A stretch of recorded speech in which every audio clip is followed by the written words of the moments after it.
City, Iowa, and watching our webinar today. Thank you so much. Alliance Credit Counseling, we see you. Somerville, New Jersey is watching. NHSSF, thank you for watching our webinar today. Alliance Credit Counseling, we see you watching the webinar. Thank you so much for joining us today. YWCA in Haverfield, Massachusetts, we see you watching. Community Legal Services in Kissimmee, Florida, thank you for watching us today. I saw Tucson, Arizona, Bread and Roses Housing in Lawrence, Massachusetts. Thank you so much for watching us today. Again, thank you so much, everyone, for watching. Our Leaders in Housing Counseling webinar today is Thursday, January 26, 2023. I'm going to go ahead and get started today. So before we move into our informational portion of this webinar, there are a few things that I'd like to go over with you. So again, if you can just add in our chat box where you're watching from, the city, state, and the organization that you are affiliated with. For your information, this webinar is being recorded. If you have to leave early or if there was a portion of this webinar that you missed, you can always go to our YouTube channel to check out this webinar. I'm sure it will be filled with plenty of information that you will need to refer back to. A copy of this PowerPoint presentation will be added into the chat box of this webinar. If you want to have a copy of it to follow along with us today, just click on the link that is provided within the chat box and you'll be able to follow along. Closed captioning has been enabled for this webinar. If you need to use this feature, toggle your mouse down at the bottom of the screen, click on the CC button, and you'll be able to use this feature. At the end of everyone's presentations today, there will be a portion for any questions that you may have. We ask that if you have a question, that you will put it in the Q&A box and not the chat box. The chat box is constantly scrolling and we don't want to miss your questions. So please, if you can remember, put your question in the Q&A box and not the chat box. If you would, please follow us on our social media channels. We are on Twitter, Facebook, YouTube, and Instagram. Of course, we have our website, which is www.hsgcenter.org.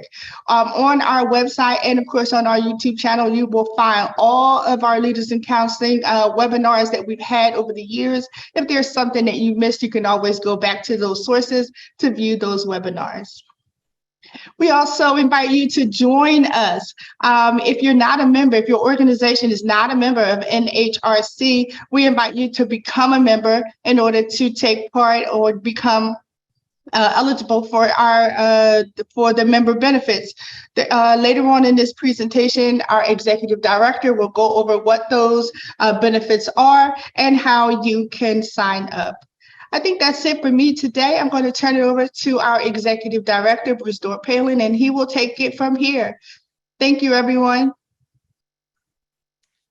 Well, thanks so much, Ebony. This is great. So thanks, everybody, for being a part of this. We'll do a quick round of updates and hear from Christy about what's happening in Congress, Eric about our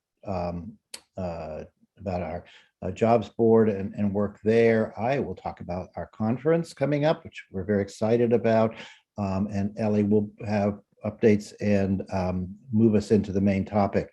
So it's about domestic violence and how housing counseling intersects with domestic violence. This is a big part of the world that I think we need to be able to figure out how to serve better. And thank you very much for being here. I mean, it's not an area I understand that people are like, oh my goodness, I really want to be there on this, but this is very important stuff that can really affect people's lives.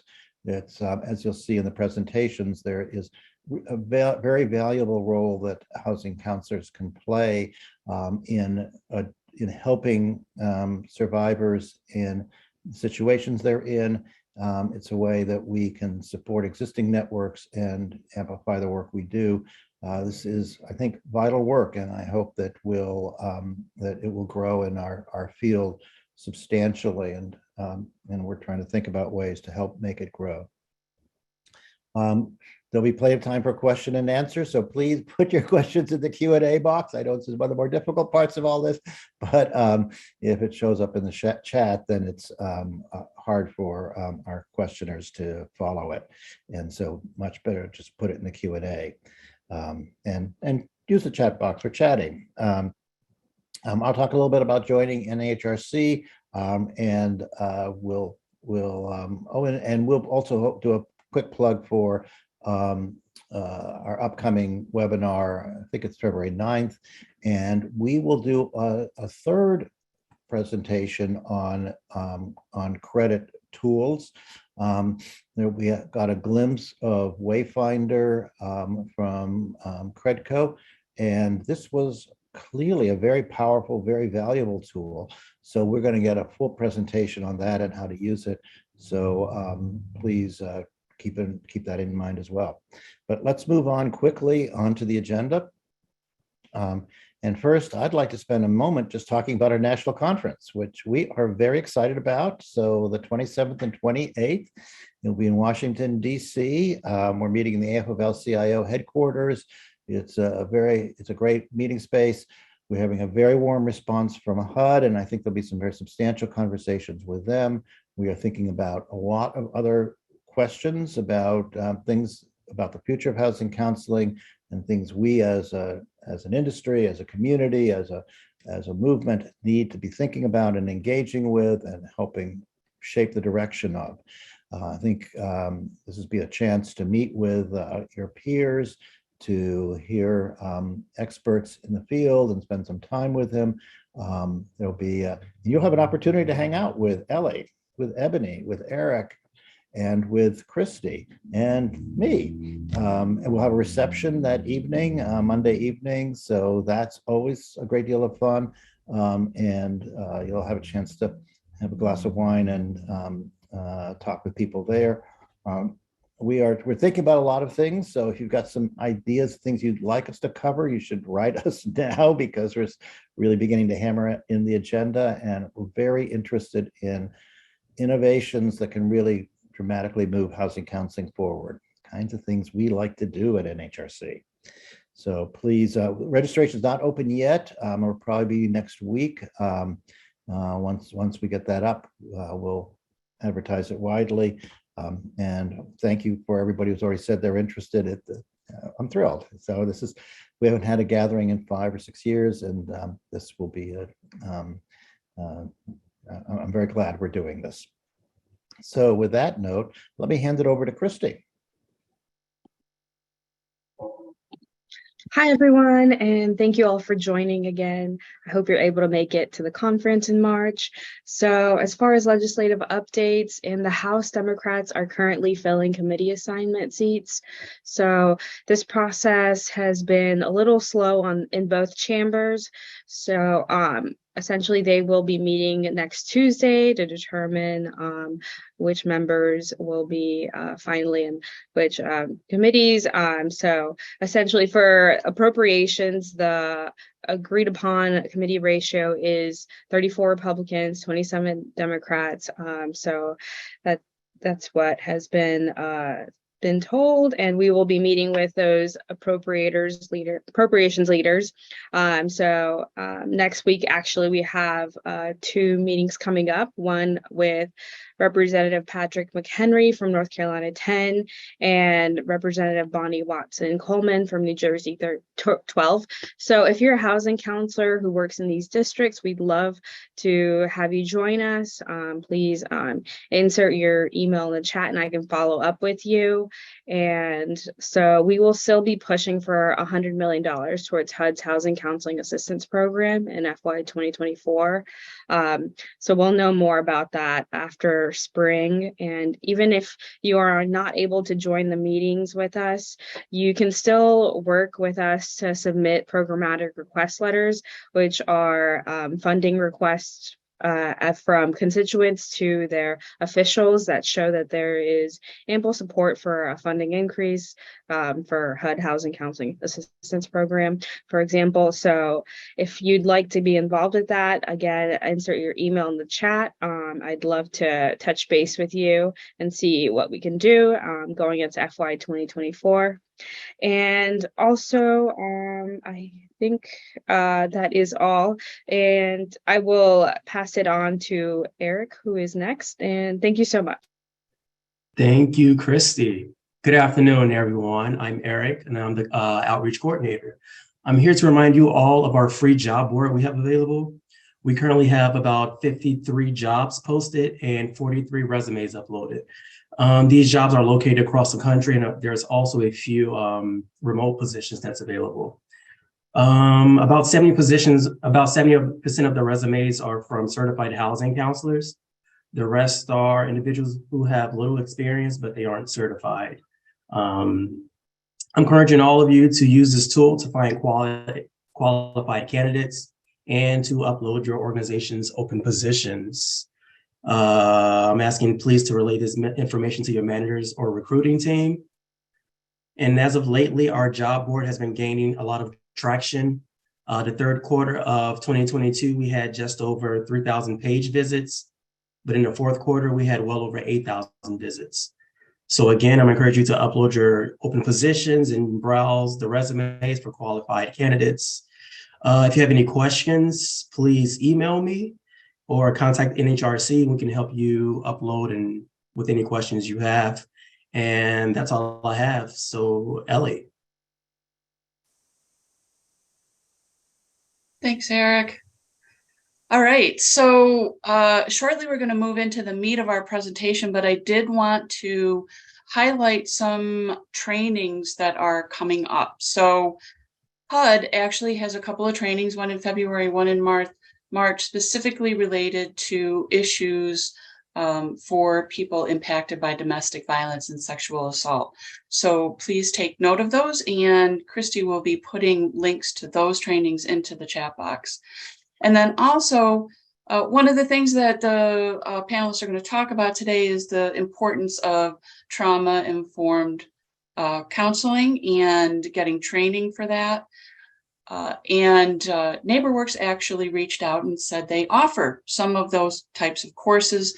So the links to those are also going to get put into the chat. There is a 2-day classroom course that's being offered at the NTIs, and then there is a webinar that's more like a primer, not a full training, that is going to be offered at the Virtual Training Institute that's coming up next month. Next slide, Ebony. And then, as Bruce mentioned, we have this webinar coming up in 2 weeks about the Credit Expert Wayfinder and What If applications. Everybody was really excited by that, and we only gave them 10 minutes, and they said they certainly could take a whole webinar to kind of do a demo for everybody. So that's what we're going to do on February 9th. They're going to run through all of that in more depth. So please be sure to register for that, and Christy will put the registration link in the chat box as well. And with that, I want to go ahead and move on to the next slide and let everybody know that this is something that, Bruce got thinking about this, and we reached out and we ended up hearing from the folks at CCCS MD about this really innovative program that they are doing in conjunction and in partnership with the Maryland the Maryland Network Against Domestic Violence. So that's what we're going to do today, and we're going to start out with Emily Hickox, who is with the CCCS MD. So Emily, I'm going to hand it to you and let you take it away. Thank you so much, Ellie. Hopefully everybody can hear me. I am having some internet issues, so if someone could give me a quick yes that I'm on screen and you can hear me, that'd be great. Yep. We can hear you. You look great. All right, wonderful. So if my mouth doesn't align with my words, you'll understand why. Just some bad weather coming through. So we're so excited to be here today. Thank you for having us. We've got some representatives from CCCSMD and from the Maryland Network Against Domestic Violence to talk to you about what we've been doing at our organizations, the collaboration that we've done so far, and where we're headed. So you can go to the next slide and we'll start introducing ourselves. So again, I'm Emily Hickox. I'm the Vice President of Marketing and Community Outreach at CCCSMD.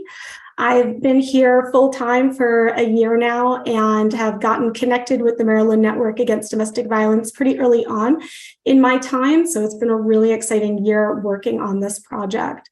And with me, I have Sandra Rains. So if you want to go to the next slide, and Sandy, you can quick introduce yourself.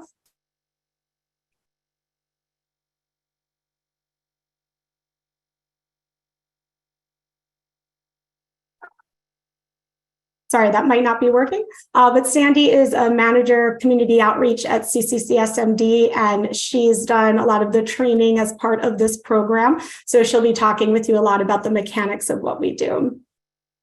Next slide. And Tony, if you want to take over from here and introduce yourself, that would be great. Yes. Hi, everyone. I'm Tony Korol-Evans. I am the Training and Special Projects Administrator for the Maryland Network Against Domestic Violence, or MNADV, or the network, because that's a whole mouthful. And I am in charge of a number of our programs as part of that special projects, and two of them are our economic justice and our housing programs. So that is why I am coming to you today. If we can go to the next slide, please. We've graciously acknowledged the Allstate Foundation and the National Network to End Domestic Violence and the Governor's Office of Crime Prevention, Youth and Victim Services for supporting this work with Moving Ahead grant and VOCA funding. And the contents are the responsibility of the authors and do not necessarily represent the official view of those organizations. Next slide, please. So as we get into our learning objectives here, we want you by the end of the day to be able to describe the history between CCCSMD and MNADV and summarize different types of economic abuse and the reasons why understanding economic abuse is important.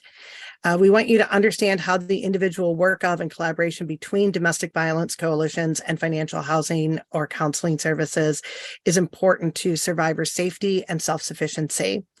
We want you to be able to analyze the importance of cross-training among those agencies and prepare for different ways in which coalitions, domestic violence service providers, local programs, that is, and financial and housing counselors can collaborate. And so I am going to turn it back over to Emily. Thanks, Tony. So you can go on to the next slide. We're going to tell you a little bit about how we came together. So on my end, the numbers look a little funny, but the first block is 2018. So in 2018, CCCSMD launched a statewide campaign, and it was focused on the financial exploitation of older residents in Maryland. This actually came about at the request of the Maryland Comptroller as a result of tax fraud that was being targeted at older residents. So we started this campaign, and throughout the process, we made a lot of connections with different organizations. One of them was the Midshore Council on Family Violence, and we set up a referral relationship with them. Then as we worked together with them in 2021, the Midshore Council on Family Violence introduced us to MNADV. At the time, MNADV was the lead organization on the multi-year grant from the Allstate Foundation. And through collaboration with them, we ended up being a pass-through. So the domestic violence service providers that they were bringing together as sub-grantees were then sending their clients to our organization for housing and financial counseling.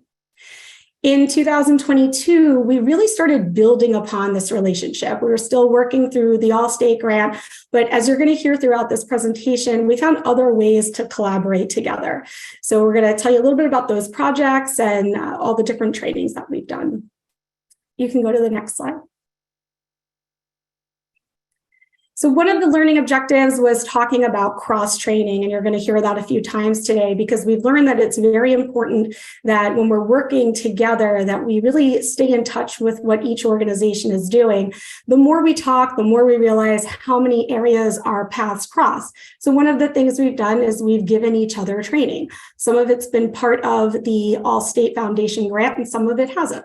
So at CCCSMD, we've provided education to both MNADV and the domestic violence service providers that are part of their network to spread awareness of our services, of what we do in financial and housing counseling, and how we can help the victims of intimate partner violence with gaining financial and housing stability.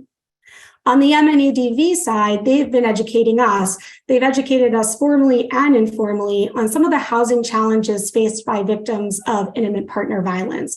So this probably won't come as a surprise to many of you, but the main challenges are a lack of emergency housing, lack of traditional housing, and obtaining and sustaining stable housing.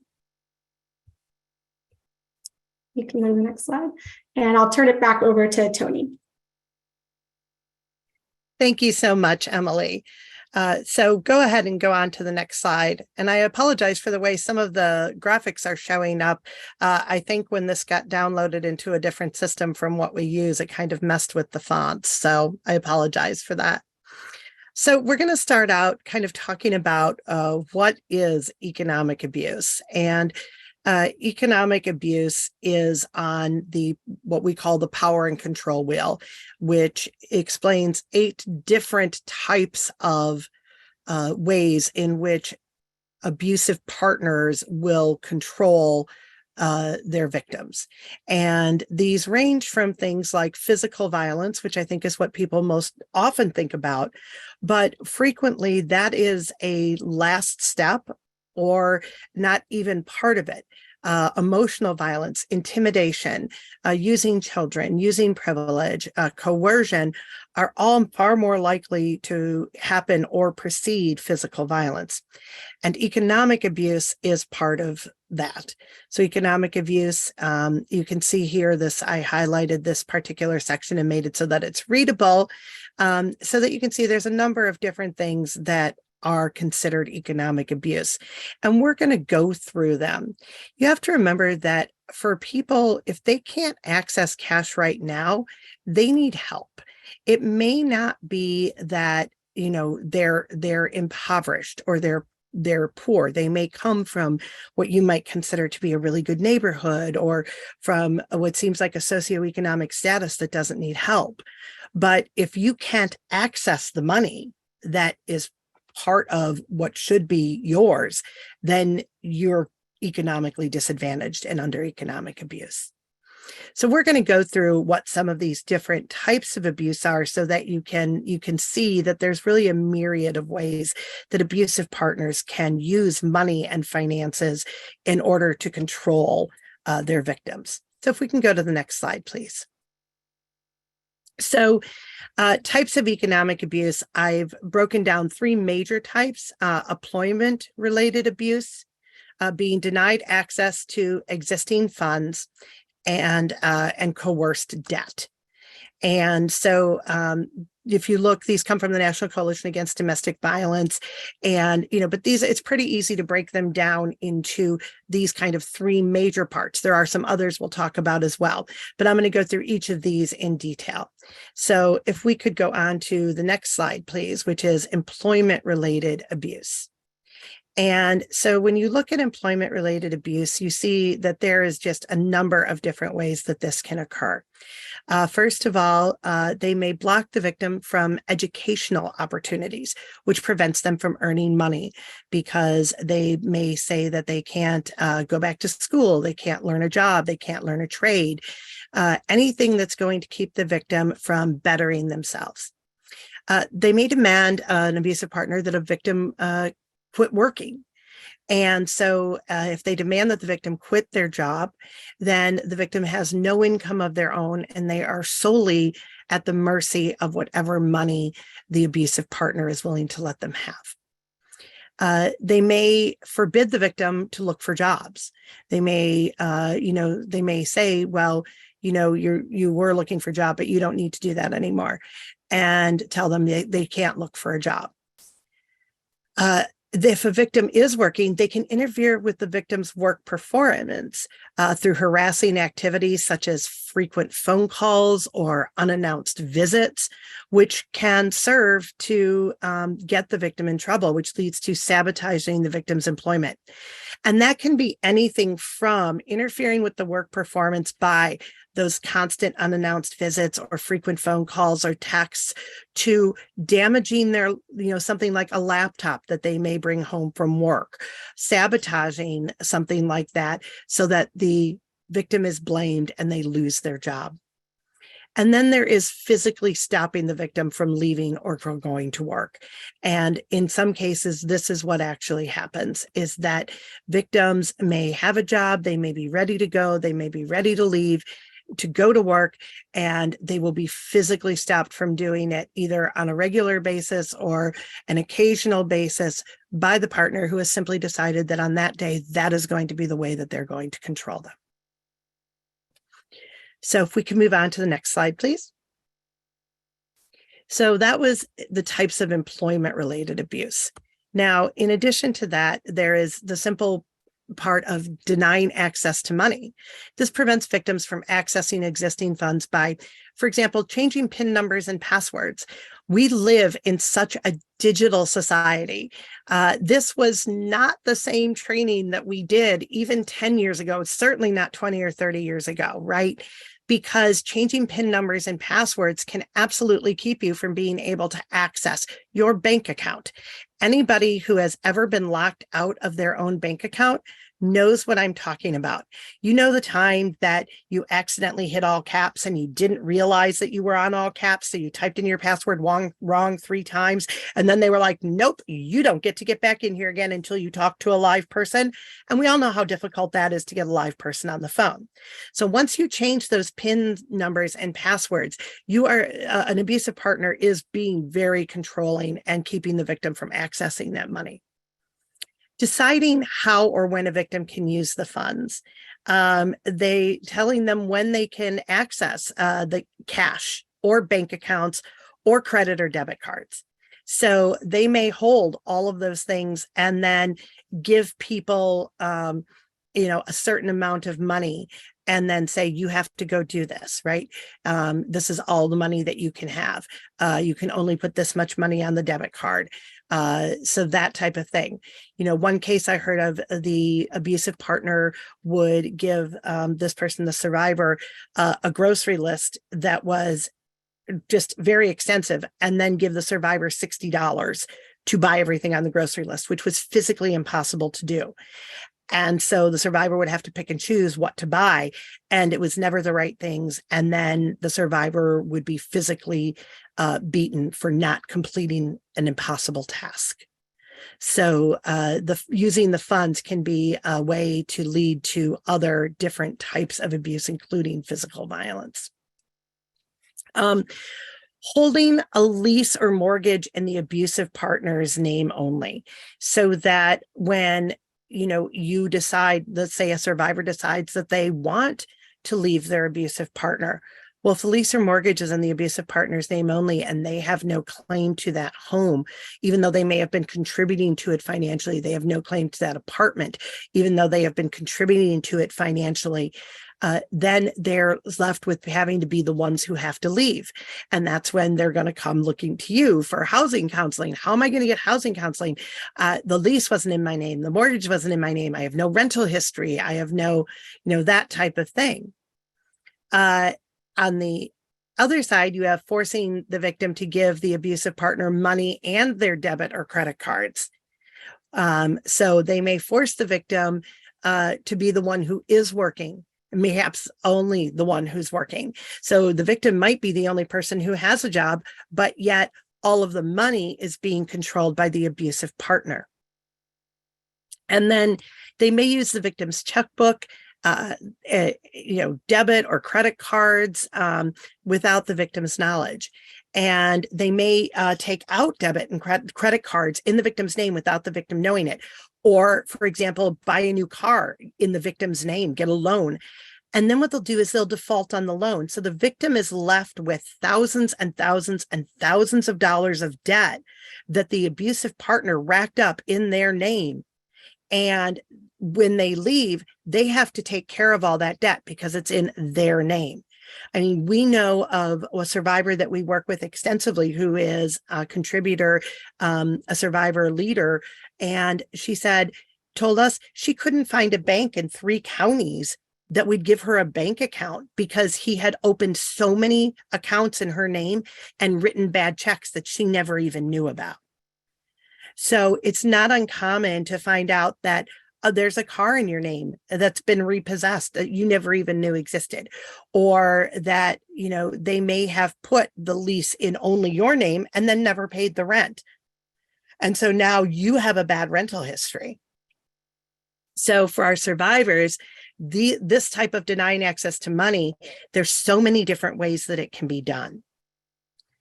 If we can go to the next slide, please. And then there is coerced debt. That's what I started talking about in the last slide. Applying for credit cards and loans in the victim's name, forcing the victim to obtain loans or sign financial documents. And we see this happen a lot when we are working with immigrant survivors who are signing documents. They have no idea what they're signing. They're simply put in front of them and told, oh, this is important paperwork, please sign this. Oftentimes, if somebody's given paperwork, they're told, no, you don't need to read it. What if I want to read it? You don't need to read it. And they are just forced to sign it by the abusive partner. Refinancing a debt without the victim's approval. Victims have often found out that their homes have second and third mortgages on them that they knew nothing about. And then threats or force to influence economic decisions. So it is oftentimes where a abusive partner will actually say, either you will do this or I'm going to hurt you. I'm going to hurt your animals. I'm going to hurt the children. So threats of force, intimidation, they will use those other things on the power and control wheel in order to get the victim to do what they want them to do. And so coerced debt refers to this non-consensual credit-related transactions in the context of an abusive relationship. Coerced debt destroys the victim's credit rating, making it difficult for them to obtain future loans, to rent an apartment, and sometimes even to get a job, right? Because they'll do a financial background check on you. And trying to get a mortgage, forget about it. It's not going to happen. I mean, we've seen victims with credit scores that I didn't realize credit scores went that low. And so they have so much work that they have to do. And this is on top of processing all of the trauma that they're dealing with. They have all of these financial things that they have to worry about. If we can go to the next slide, please. So these are what I call other types of financial or economic abuse, which are just, they're just what I call the weird things. Filing costly lawsuits. The abusive partner will be the one with the money, so they will hire an attorney and they will just file lawsuit after lawsuit after lawsuit, which forces the survivor to have to hire an attorney, use money for that instead of using money to try to get back on their feet. Refusing to pay child or spousal support, punishing the victim for spending money. Again, if the victim spends money, using physical abuse or restraints or things like that to punish them. Stealing or destroying the victim's property. We often see this with things that are of value, not necessarily even of monetary value, but it might be of personal value. Destroying things that are sentimental, but it might also be it's the thing the person had that they maybe could have sold in order to get money, and they will destroy it rather than let them have that. And then withholding necessities, not even allowing the victim to have things like shampoo or soap, and certainly controlling what they can eat. I know of a case where the survivor was told to buy 2 chicken breasts. The abusive partner got one, and she and the 3 children had to split the other chicken breast. So often she would give it to the 3 children, and she would not eat it all. So you can see through this that there are just, when we talk about economic and financial abuse, there are just so many different things that oftentimes we might not really think about. We can go to the next slide, please. This is why we talk about economic abuse. When we know somebody is an intimate partner violence survivor, between 94 and 99% of them say they experienced some form of economic abuse. That is a huge number. 94 to 99%, depending on which study you look at. 94 to 99% of intimate partner violence survivors are experiencing economic abuse. I just wanted you to take a moment and let that number sink in, because it is terrifying. If we can go to the next slide, please. And on this slide, you'll see the workplace impact of intimate partner violence. Abuse impacting their ability to work, about 62 to 63% reported that their abuse impacted their ability to work. 40% reported that they were actually harassed at work. And depending on which study you look at, anywhere from 22 to 60%, that's why there's the 2 different colors there, anywhere from 22 to 60% of people in studies reported that they actually lost their jobs because of economic abuse and intimate partner violence. So what does that translate to? If you look at this next slide, you'll see 8 million workdays are lost annually in the United States to intimate partner violence. So I work for the Maryland Network Against Domestic Violence. That would mean every adult between the ages of 18 and 64 in Maryland losing more than 2.1 days of work each year to intimate partner violence. Imagine knowing every single person that you know losing 2 days of work to intimate partner violence every year. That's what we're talking about in terms of numbers. So if we can go to the next slide, please. So why does this matter to you as housing counselors? Well, the survivor experiences economic abuse from the partner.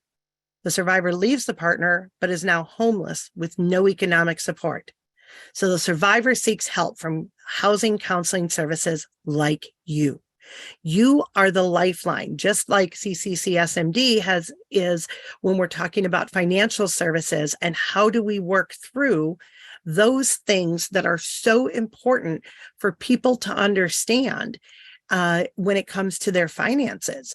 So often our survivors they have no idea what was going on economically. That's why we say 94 to 99% have experienced some form of abuse. So when they leave the relationship, almost always there is some sort of financial repercussion. And we know that economic abuse and housing are just intrinsically linked.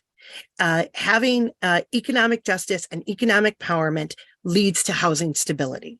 That is just a fact. We know that if we can get somebody to a place where they are experiencing economic justice and economic empowerment, then they are going to also be able to find stable housing, sustainable housing, and become self-sufficient. But these 2 things are so linked because without that economic support, without getting economic justice, without getting economic empowerment, there is no way that our survivors are going to be able to find sustainable housing. So what does that mean? It means that oftentimes they may leave, they may go to shelter, and then they have to make a decision.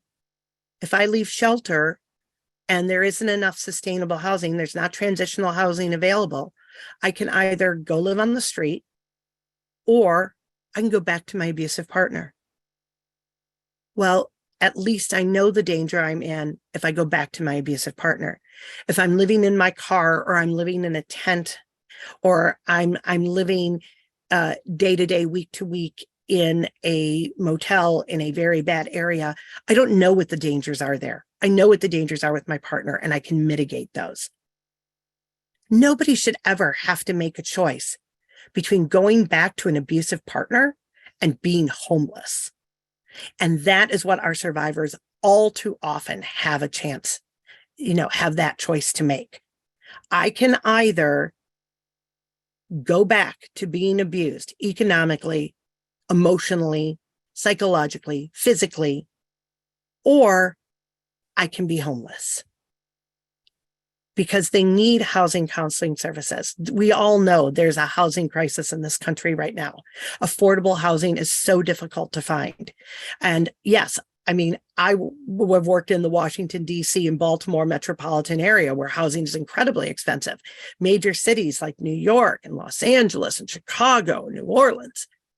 But it's everywhere. Our small towns in Western Maryland and on Maryland's rural Eastern Shore are experiencing the exact same housing crunch that our major cities are. And I hear it when I talk to other coalitions across the country. It doesn't matter if you're in New York City or you're in a tiny town 50 miles outside of Albany. It doesn't matter if you're in Chicago or if you're, downstate outside of Edwardsville, right? It doesn't matter. The housing crisis is real. Affordable housing is hard. And when you have a bad credit history or no credit history, depending on the economic abuse that was perpetuated on you by your abusive partner, your chances of being one of the people who qualifies for what housing is available is very low. And without people like you, those chances are almost zero. Our survivors need people who can help walk them through this very difficult process. I am in the process right now, myself, of building a house. I have a PhD. I am not leaving an abusive relationship. And I have to tell you, navigating the mortgage processes, the amount of paperwork, all of this is mind-numbing to me. It is stressful to me. And I am in a healthy, great place in my life, right? But imagine if you have all that stress. Imagine if you are experiencing post-traumatic stress. Imagine if you are experiencing flashbacks. Imagine if you are going through all the trauma of leaving an abusive partner, and now you're trying to work through how to even do the paperwork. So having people like you who are able to help them. We know that nobody can snap their fingers and make housing appear. We are constantly working to find new solutions. And at MNADV, we are committed to finding new housing solutions, looking into public-private partnerships, whatever we need to do. But the bottom line is, for some of our survivors, they might be able to find affordable housing. They just don't even know where to go to look for it. And we try to be experts, and our advocates are experts in so many things, and they work so hard on the trauma side of things that they can't all be housing experts as well. That's why these partnerships are so important. So if we could go to the next slide. And I realize I'm talking about some really heavy stuff when it comes to intimate partner violence. So I want everybody to take a moment and just stretch, right? Give yourself a moment to stretch it out and shake it out and realize that, yes, intimate partner violence is very traumatizing and it's very triggering. And if you need to take a moment and take a deep breath, please go ahead and do that. Take a stretch, because we're going to transition now into talking about some of the things that we're doing. And I want us to be able to go into that focused and clear-minded. So if we just take that moment to stretch, and I'm going to talk a little bit about what we do, if we can go to the next slide, and what we do individually. So CCCSMD and MNADV each have our own individual missions, right? So next slide, please. At the Maryland Network Against Domestic Violence, we have several different projects that we work on simultaneously.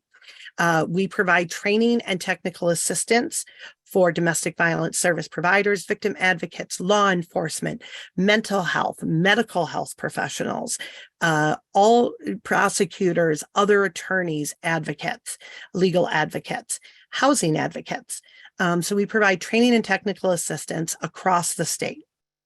We also have our lethality assessment program, which provides training technical assistance on what is known as the LAP, the lethality assessment program, across both Maryland and the country. It is an 11-question survey that police officers and domestic violence service providers collaborate on, so that when somebody is called to, a police officer, law enforcement is called to a house where there's been an incident, they can give this LAP test. They ask the questions in order on the test, exactly as they're written on the sheet, and then they can refer somebody immediately to a domestic violence service provider if they feel like it's necessary. So it's a really excellent program. We also have our domestic violence fatality review. Unfortunately, we know that the end result of domestic violence in some cases is that we don't have survivors, we have victims. Last year, 58 people in Maryland lost their lives in in 2021 to intimate partner violence related homicides and suicides. This year, that number is sitting at 55. And so we review those with domestic violence fatality review teams across the state, and we have a state team to try to implement changes to keep that from happening. And then we also work on public policy and systems advocacy. We work with our state legislature, and we also work with systems across the state to try to improve services for survivors. Next slide, please. So our service providers, and we have them all across our state, serving all 24 of our jurisdictions. The core services they provide include shelter, hotline, counseling, case management, support groups, some abuse intervention programs, and legal advocacy or representation.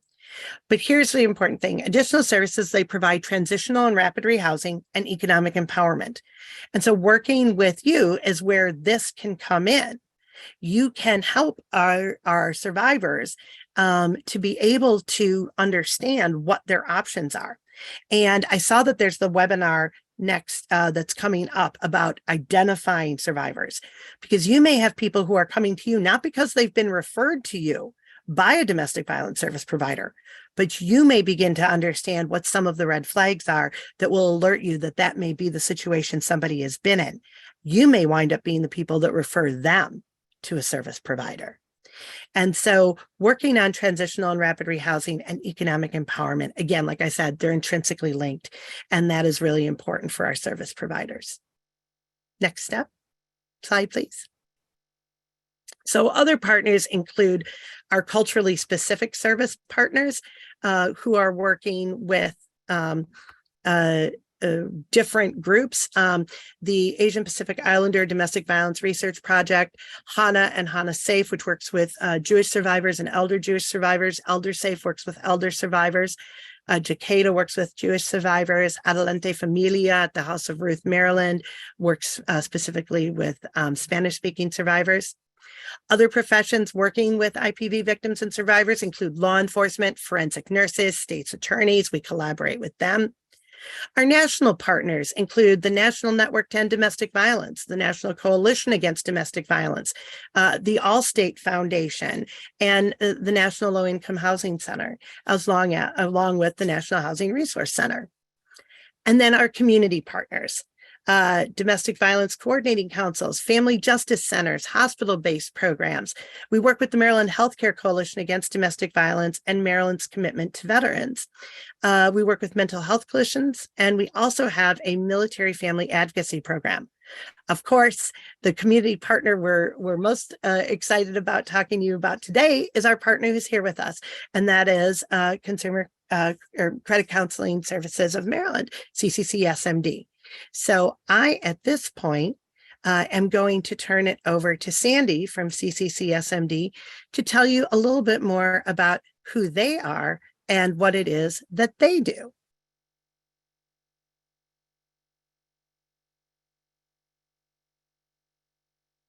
Hi, everyone. Thank you so much for having us today. CCCSMD, we're a nonprofit counseling agency. We're also a HUD-approved National Housing Counseling Intermediary. We work with clients. It doesn't really matter what their income level is. We're here to provide services to all that inquire with us or that are referred to us. We've been providing services since 1966, and our financial advocates have served thousands of clients throughout those years. Our mission at CCCSMD, we are here to improve the financial lives of the individuals and the communities we serve, as well as the partners that we collaborate with to make these communities a better way of life. Now, some of the services that we provide are credit and budget counseling. We have debt management programs. We have pre-purchase counseling, student debt counseling. We do reverse mortgage counseling. And we also provide 1 hour financial webinars and the 8-hour first-time homebuyer workshop for people to obtain their HUD-approved 8-hour certificate if they're looking for down payment and closing costs or any other grants that might be available through other partners in their particular area. We are able to speak with the clients either virtually or by telephone. We also have launched a new online counseling session, and the clients basically go to our website and they are able to go to that particular section for online counseling. They open and create an account for themselves, and then they input information on the intake forms that are provided to them. And then the financial advocate, they will review the information, and then they're going to get back to that individual with recommendations for how their success can be in the financial arena, as quick as responsive to what their needs are. And we can go to the next slide. Now, when we talk about what we do, our financial advocates are very detailed and thorough with the information that they not only receive from the clients, but also what they give to them. So it's detailed review of the financial information. We do a thorough review of the credit report, and that information, when we're dealing with the clients, that of course is a soft pull, so there aren't any points deducted from the score. We also look at developing and creating solutions for overcoming challenges, including community referrals. And what we're doing is we're trying to find other organizations or partners for resources to give these clients that are being challenged financially at the moment. And we want to make sure that we give those clients a reputable organizations, and that can be whether we're giving them information where they are geographically, phone numbers, that kind of particular information. We do not want to have someone walk away or leave our agency without information that would be a benefit to them.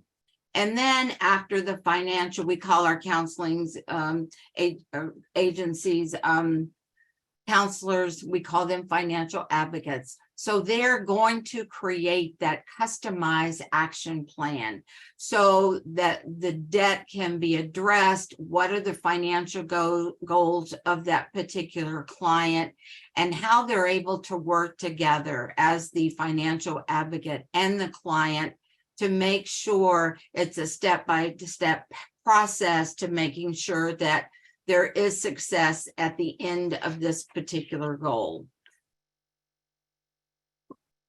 Next. Tony, I think this one is yours.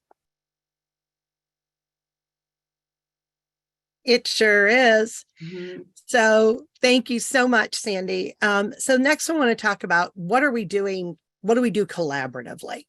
And I really believe that it's this collaboration that is what makes this our ability to do some of these things special. So if we can go ahead and go to the next slide, you'll see that this started out because of a partnership between one of our domestic violence service providers who had met CCC SMD. Then the All-State Foundation and the National Network to End Domestic Violence, we applied for and received the All-State Grant for Economic Justice. It's called the Moving Ahead Grant. And we currently have 4 partners. Midshore Council on Family Violence has finished their time. And we have 4 partners, which is CASA, which is in rural Washington County, CCSI, which is in urban Prince George's County, DVRP, which is Asian Pacific Islander, culturally specific, serving multiple counties in Maryland, and JCADA, the Jewish Coalition Against Domestic Abuse, which serves people other than people who are Jewish, but does serve people who are Jewish also in Prince George's, Montgomery County, but in other locations across the state. And all of them, as part of their grant, have money that they use to refer people to CCC SMD for financial counseling. And so they get to go to one of these financial advocates that Sandy was just talking about, and they are able to discuss, what their problems are, what kind of debts do they have, all of those types of things.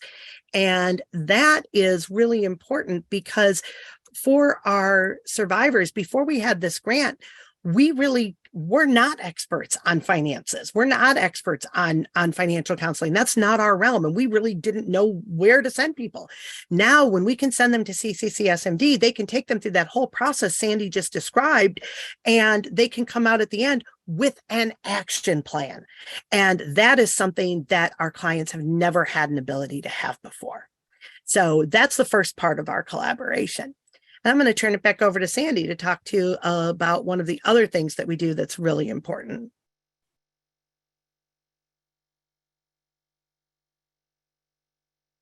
Thank you, Tony. We've done cross trainings between the 2 agencies, and back June of last year, we did an overview of the services and our impact services and support to the community, to the Maryland Network Against Domestic Violence, so they would understand exactly what we do to help the clients that are referred to us. Because like Tony said, we can't know everything. So being able to collaborate and partner and understanding what each agency does for the other's client is so helpful. And in July, I did the importance of housing stability, because when people go through domestic violence, the housing, we all know, is number one. Housing stability, a roof over their head. And there's many things that the DV survivors go through when they're leaving a situation, and they may not have any funds, they may not have a job, so whether it's renting to begin with, and maybe down the road think about purchasing a home, because there's steps to both process. And then last year, November, we had training given to us, and it was, Tony did the training, and it was the power and control dynamics, the neurobiology of trauma, and then working with intimate partner violence survivors. This was a great training to be able for our financial advocates and everyone in the agency at CCC SMD to understand verbiage people may use, verbiage and words that maybe our financial advocates to not use because they may be trigger points on things. So the sensitivity and the importance of understanding people that come to us for information and guidance is really important, because there has to be a trust factor there that could be questionable by these people. And we want to all, kind of wrap our arms around these people to make sure that they totally understand we're there for them. And when other agencies refer back and forth, that just makes it all that much better. Next slide.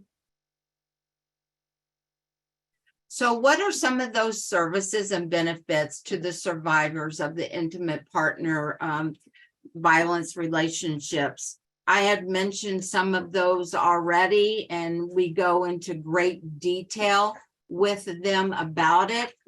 We try not to, overwhelm the individuals, because there's a lot going on in their lives at that particular time, but we want to make sure that we are assessing that particular situation, because each individual has a different situation, especially financially. And the financial advocates, they take a look at what is being done in that person's life, and we want to be able to determine what those next steps are for that particular individual. When we talk about comprehending the fair housing provisions, from 2018 to 2019, there was an increase in housing discrimination. This may be some of the last things that the survivors think about, or maybe they've never even thought about, but that was the highest ever recorded. And that was an increase of like 46+%. Now, the highest protected class that had discrimination complaints was disability. It was 58.9%. And then the number of complaints by type was rentals, and that was 83.75%. So a lot of the discrimination comes from people not understanding how people with domestic violence, the survivors, it's not really their situation as far as them causing the problem. So when we talk about those survivors of domestic violence, they face a lot of housing discrimination because of the violence that was committed against them, and they survived, but they're still being discriminated against. And this discrimination jeopardizes the housing security for the survivors and their families who are trying to leave abusive relationships and abusive situations. And that's why some of them, they leave and they go back because they don't know what else to do, or they have no direction. So that's why we're all working together to try to find direction for these people that are out there floundering.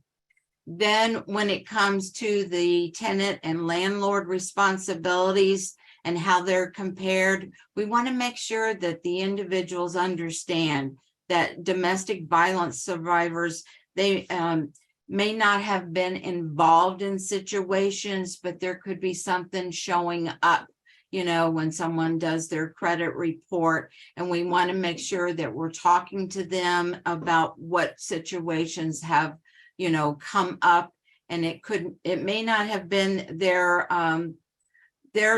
violence, but someone committed the violence against them. So it's time for the people to think about, being a homeowner way down the road, because what they need now is finding that temporary housing and then moving to a rental. And then long-term would be being able to be on their own to purchase a home. We're there to help through all of those steps with our agency. We want to take them through the advantages and the challenges when they're buying a home, and the steps that have to be taken and to be considered, because renting a home, as you all know, is just as hard for someone getting out of domestic violence, and much less thinking about buying a home at the present time. They're looking for safety and they're looking for security. We talk about the steps when it comes time, because there are times long term when people are wanting to buy a home. They feel good about themselves, they have a job, they're able to move forward, and we give them the steps in having that housing stability, being able to buy their own home, and what all that involves, and who are their team players, and how those team players will assist them to make sure that they're successful at their journey. And they most of all want to be able to get into something that is affordable to them. So the connections that we all have together to be able to partner and give information to these types of clients are so valuable, because they do vary from county, from state, throughout. So we appreciate all of that information being shared. Tony, I think it's back to you.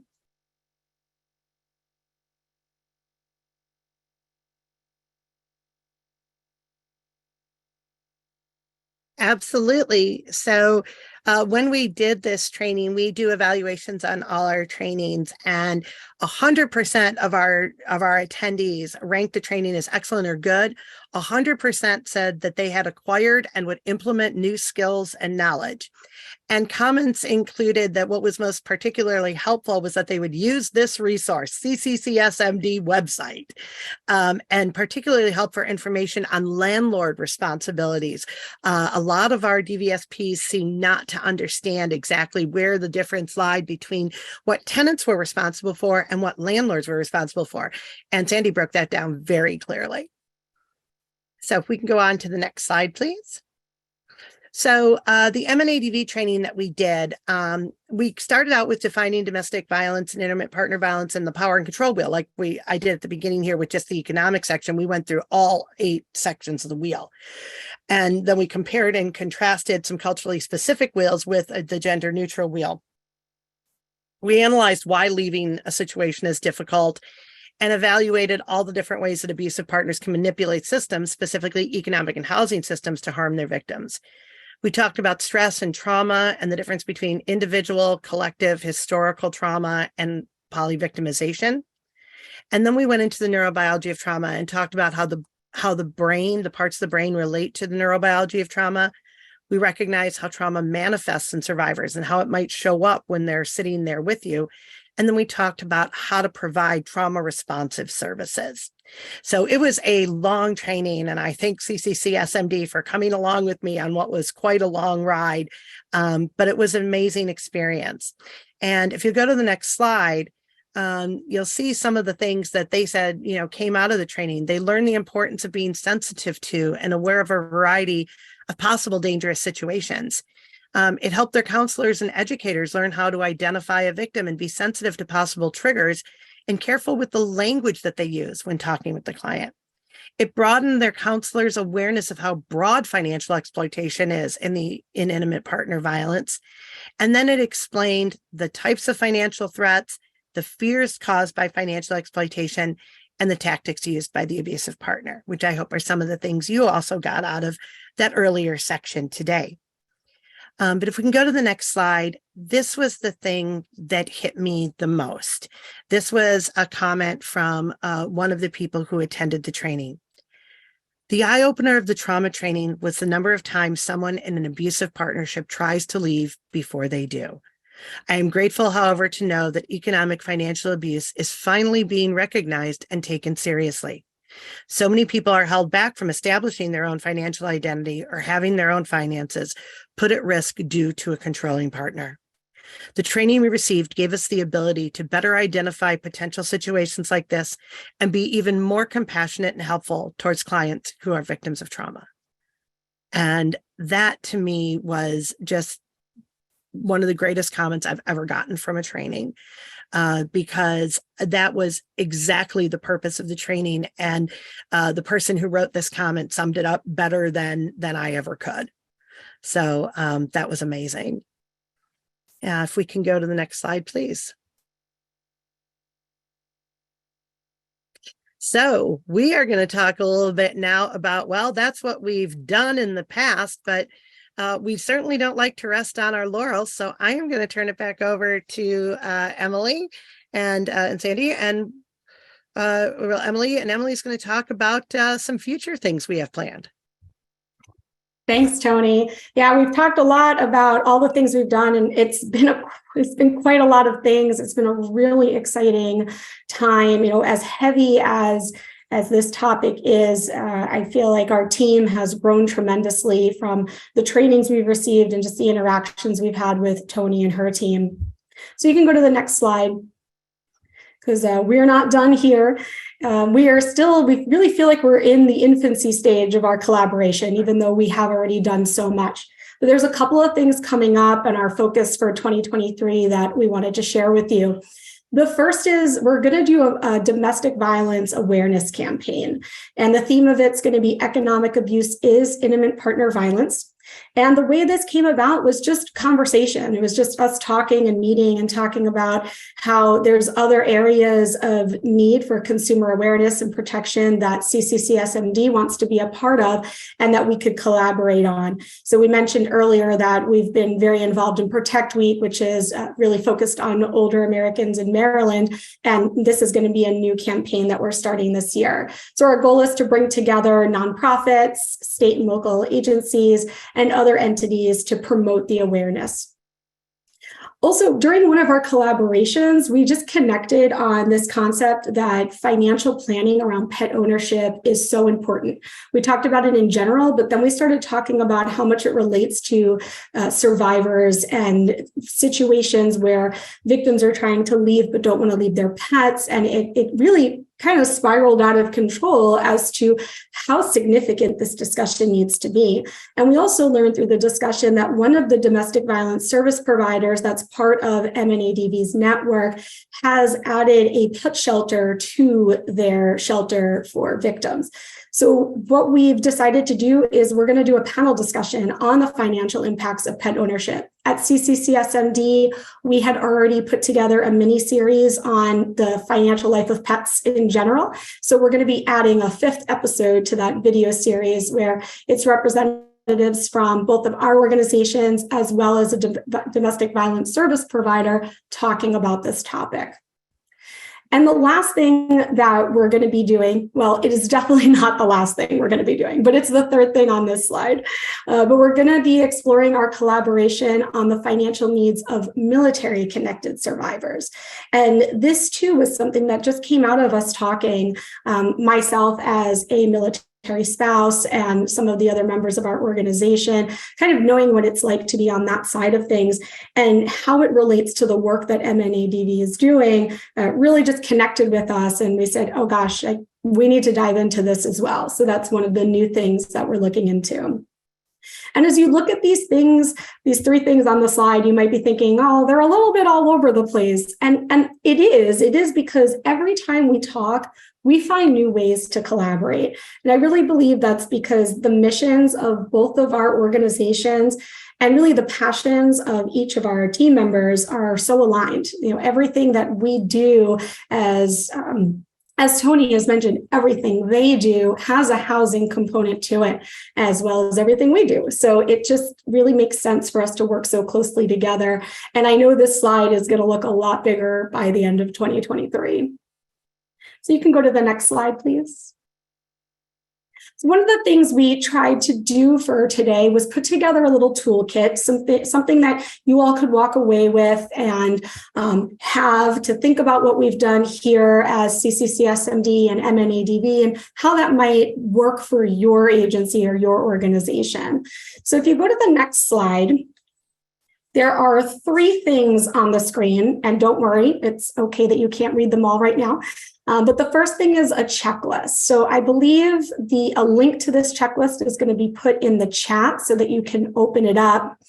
And this is something that we put together very collaboratively for housing counseling organizations to think about when they're looking for a domestic violence coalition to work with, and vice versa. So we feel like this is a really helpful tool, and I'll go through that in a second. We also have put together, and we don't have these to provide today, but just wanted to tell you that it's really important to put together memorandums of understanding. So what we've done is we have an MOU with Tony's group at MNADV, and we also have an MOU with each individual domestic violence service provider. And this is a very organized way of working through our relationships. We've really enjoyed that. So hopefully you all, I'm not watching the chat, so hopefully you all have a link to this checklist. But a couple of things I wanted to point out on the checklist. When the coalitions are looking for organizations to work with, it should be a nonprofit HUD-approved housing counseling agency. That's always ideal. And you want to ensure that the partner agency demonstrates its commitment to diversity, equity, inclusion. And this really goes both ways. So depending on the populations that you're trying to serve, you may want to make sure that they provide services for ESL or LEP clients. You may want to make sure that they're serving specific communities that your organization's also serving. Another thing is to choose a partner whose services are easily accessible for your clients. So at CCCSMD, all of our services are virtual at this point. So it's really nice that the domestic violence service providers can feel confident that they don't have to worry about somebody getting transportation to our location. But that's something to think about on both ends too. If you're making referrals to each other, how easy is it for the clients to get access? One of the bigger, more challenging things to think about is having a sustainable method for covering costs of counseling for the clients, and really making this strong commitment to seek funding. And we've done that with MNADV. We talk about it very openly about how can we find more funding opportunities jointly. And it's been just a very healthy conversation. So you want to find a partner that you can have that with. You want to be able to identify leads in your respective agencies who will take point on communications. So the people that you are seeing today, myself and Sandy and Tony, we're the leads from our organizations that talk all the time. We coordinate on everything, but we make sure that the messages from both our organizations are getting down to the rest of the company. So Sandy and I will present to the financial advocates or counselors in our organization, let them know what's going on in our relationship. And then Tony will do the same on her end. And then sometimes we all get together and it's a lot of fun. Cross trainings is in here as a point. Obviously, we've talked a lot about cross trainings today. It's very important to us. So we think that that's a very key part of the relationship, that the housing counseling agencies will train the domestic violence service providers or the coalition and vice versa, that everybody's got a full picture. And lastly, that not just are we partnering on the counseling and referral relationship, but that we're also in it together on systems advocacy. So as we mentioned, we're going to be working on the awareness campaign. We could also work together on policy change. So there's a lot of different ways we can work together. So you want to think about that too, that it's not just about the direct services, but what you can do bigger together. So that's our checklist. Oh, Tony, did you want to jump in? Yeah, and I just want to say I'm dropping into the chat because I know we have people here from all over the country. This is a list of every state coalition in the territory, in the states and the territories, so that if you are looking for your coalition, this is a really great and easy way to find it, is to go to the website that I just dropped in the chat.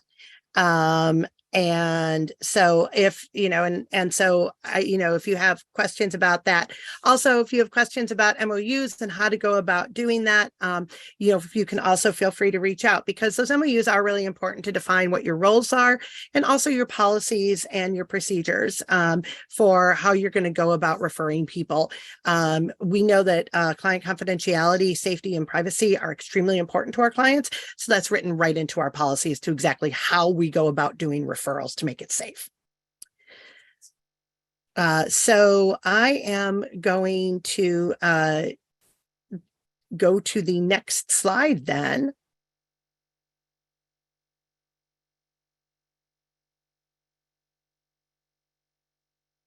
And I think this is where we move into questions and answers. And we have quite a few questions. So I'm just going to start from the top and try to kind of go through, and any of the panelists can choose to answer these. And I think we also have Helene Reynaud from CCCS MD, so as another resource should a question come up that she needs to answer. So this is from Dana Ulrich, who says, this isn't a question, it's just a comment. We also launched a pilot of something similar in Alabama with CCCS Mobile. Okay, this question, I'm not sure. So this was near the beginning of the presentation, so I'm not quite sure what it's referring to, but the question is this considered identity theft as well?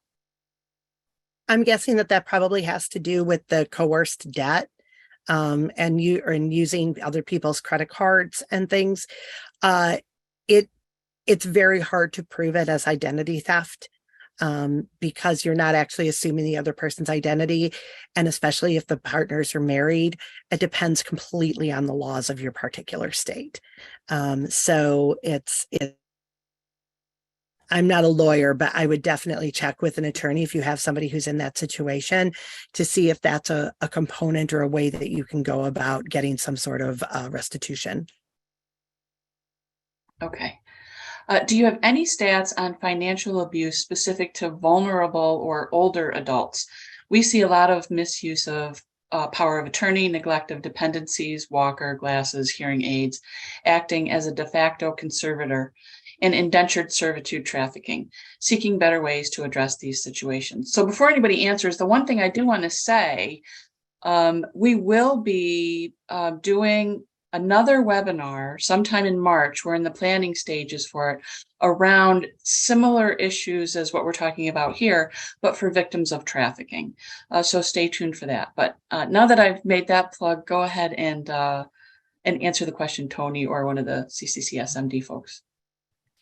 So we work, there's so much overlap between intimate partner violence and human trafficking that we frequently are working in that realm as well. And trafficking includes both sex trafficking and labor trafficking, that indentured servitude type thing you were talking about.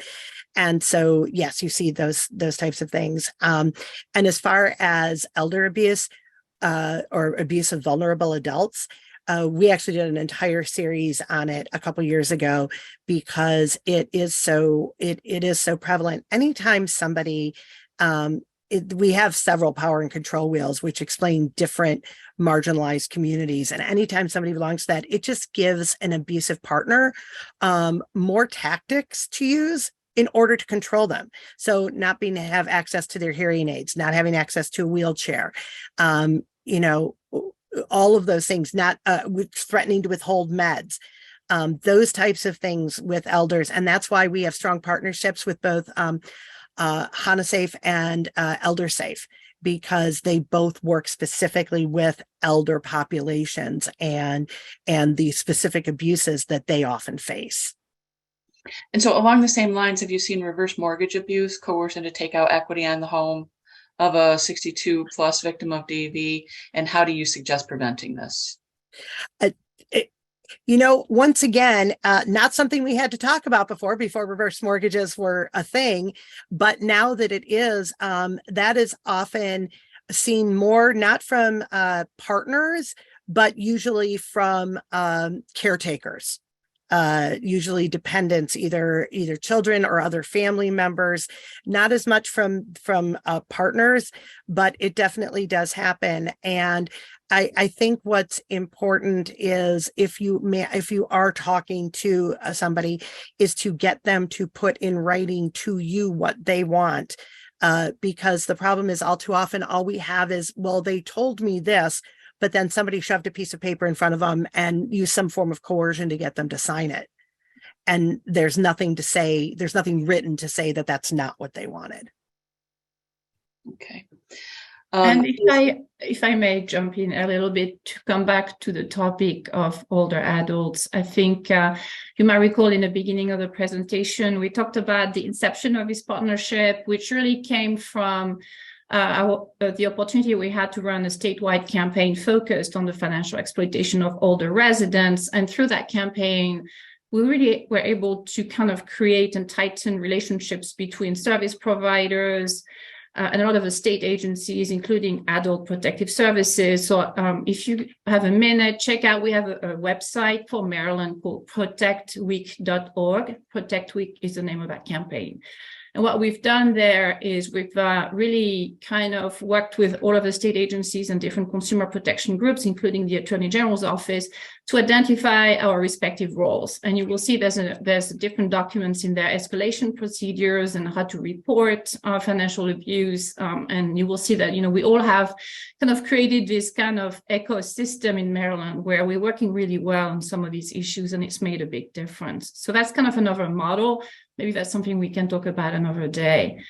But yeah, financial abuse of older residents is the silent crime of the 21st century, right? And we know that there's staggering statistics. It's hugely underreported, especially if the abuse is perpetrated by an intimate partner, a caretaker, or somebody you trust. So all of this information, I think, might be helpful for another session.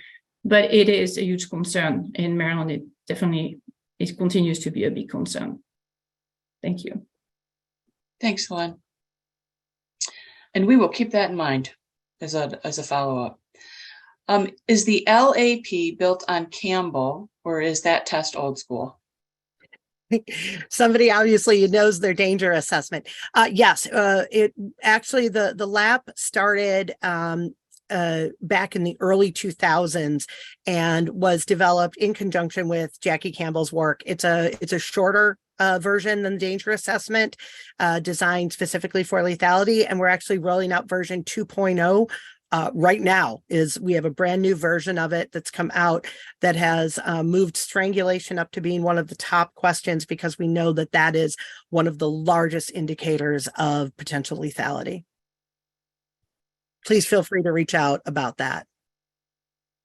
Great. Okay. Do you have statistics of how many clients have returned to their abusers because of the housing crisis? I do not. We know that on average, it takes somebody 7 attempts to leave.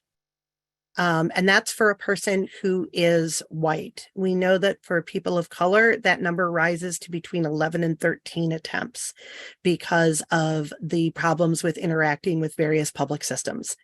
And so I don't have any numbers, though, on what the housing crisis itself particularly has done. We just know that our shelters are overflowing. There are tremendous wait lists for transitional housing. And we have all of our shelters have moved to using hotels for overflow. Some of that started during COVID, and it just kept going because COVID also contributed very heavily.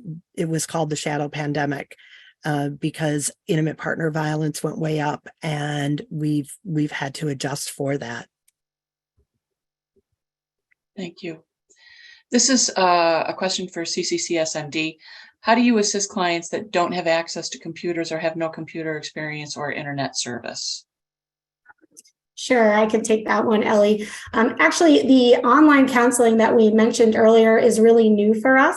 So the primary way that we've been interacting with our clients, and is still the most common way for clients to receive services, is through telephone. So we have a 1-800 number, and we try to give counseling right on the spot, immediate counseling when clients call in. If not, we work with them to set up a time that works. But that is still the number one way. We do still offer in-person counseling, so they can come to one of our locations in a few different states, but that's not been in high demand. Even just prior to the pandemic, it's mostly been telephone counseling. And if I may add to this, if folks do not have internet access, we do mail copies, physical copies of our action plans and referral lists and whatever information they may need. So we will snail mail those documents to them. Okay. Okay, here are two questions from one person. Okay. So the CCCSMD training on slide 42, was this for DV service providers or victims / housing counseling clients? That's the first question. I'll let you answer that before I go to the second one.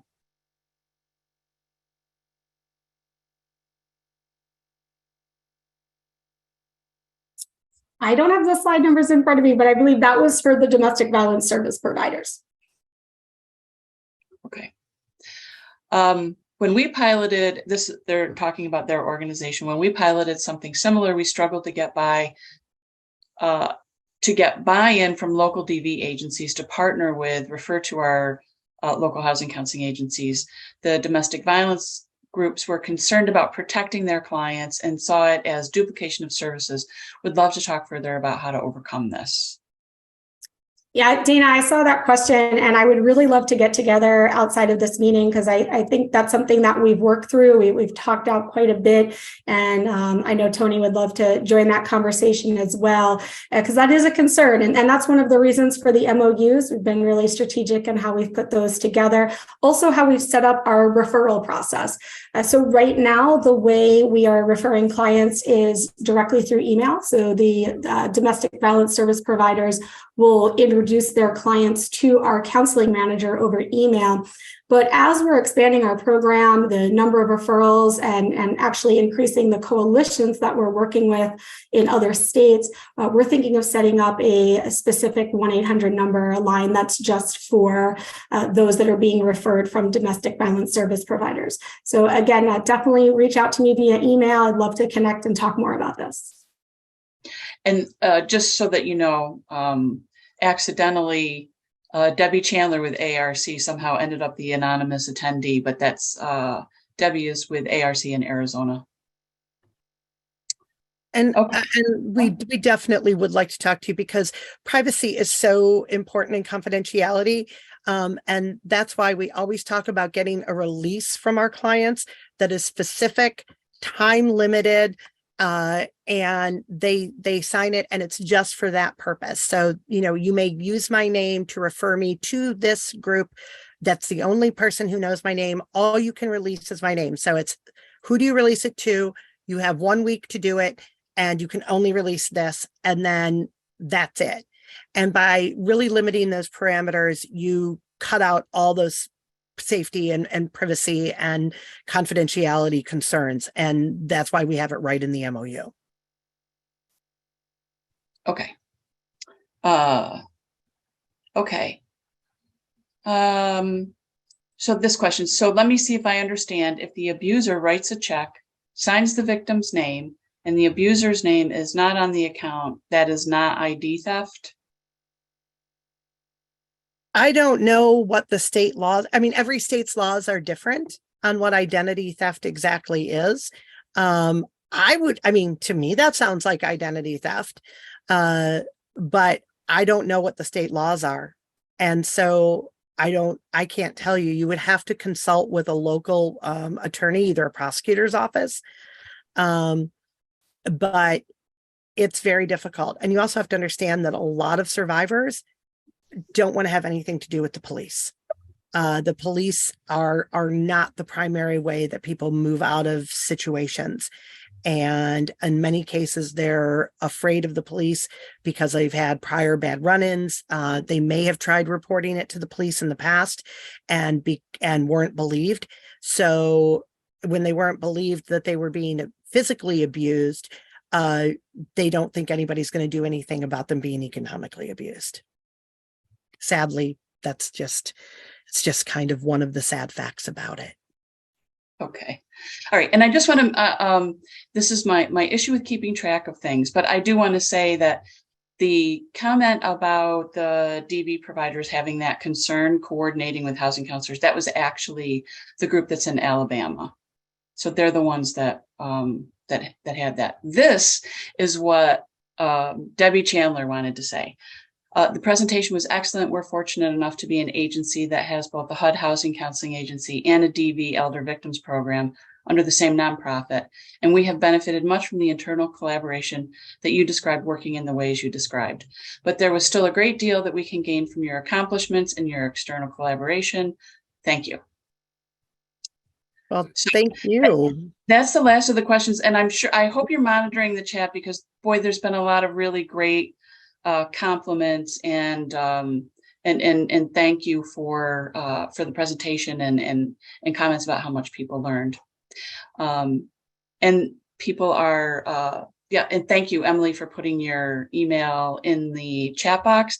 And I just want to, I think somebody said something about not seeing a link. We will be sending this presentation, the recording of this presentation and all of the links that popped into the chat box, they will be sent out via email. So if there were any links that you didn't see in the chat box that we talked about, they're going to come out in email. So with that, I'm going to hand it back to Bruce to wrap us up. And I think that, oh, I'm sorry. Here's one more slide from you all.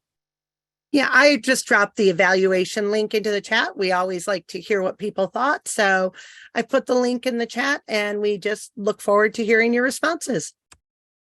And we thank you so much for having us today. We really appreciate the opportunity to speak to your constituency.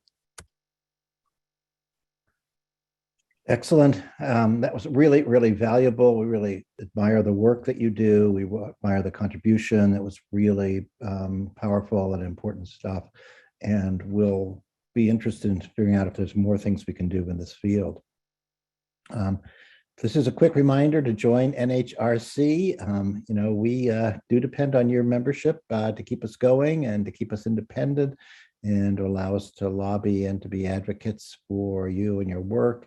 And, it's a part of our budget. It's an important part, as you can imagine. You do get some discounts on credit reports, which are pretty substantial today. Unfortunately, credit reports have really soared and ours have only gone up a tiny bit. So you have a nice discount from the largest credit report provider, independent non-bureau credit report provider, consolidator in the country. And I think it's probably one of the best deals out there, if not the best. And we also have discounts with Savvy, the online student loan program to help people with their student loans, and particularly helpful for people who are interested in the public service forgiveness program, but can do lots of things there. And we do notify you about unusual funding opportunities, and some of these have just surfaced today in terms of the actual end results. So we're pleased to see a couple organizations that we work with on the list of being funded. The real thing is to help us do the work we do and to be able to do projects like, for example, the jobs board, which there is no funding for, and your dues are helping to pay for those things. It's free, so please use it. And there's a link on the on this page, but you can always just go to our website and link into joining NHRC. So not joining the mailing list, but joining NHRC as a member. And we have a due structure there based on the size of your organization. And quick reminder to keep in mind about the a couple things coming up. So one is the Wayfinder, and it's the credit reporting system that or credit enhancement that Credco provides. We're going to do a much deeper dive than we did on the previous episode on this. It's obviously got tremendous value, and they have about an hour-long presentation that they will do. I think this will be great for all of us who. So apparently, it's useful for people who have used it already, and certainly people who haven't used it. So worth doing, and please bring your questions to that. It's a what if scenario. That's the other part of it. So what if you do, what you can do if you need to raise your credit score, and how you might, what things you could do that might impact it positively, or I assume negatively, I don't know. And so please stay tuned for that. We're always interested in topics around the kind of the cutting edge of our work. So if you've got some thoughts about webinars we should be doing, please get them to Ellie and me. And finally, reminder about the national conference coming up on the 27th and 28th of March. We should have registrations open shortly in the next week or two. And we'd love to have you there, love to have you engaged, love to have your questions and your kind of passion for this work. This will be an opportunity where people really get together and help craft parts of what our future may look like. So with that, thanks for all the good work you're doing out there. Very glad you joined us today. We will see you next time, February 9th. Great.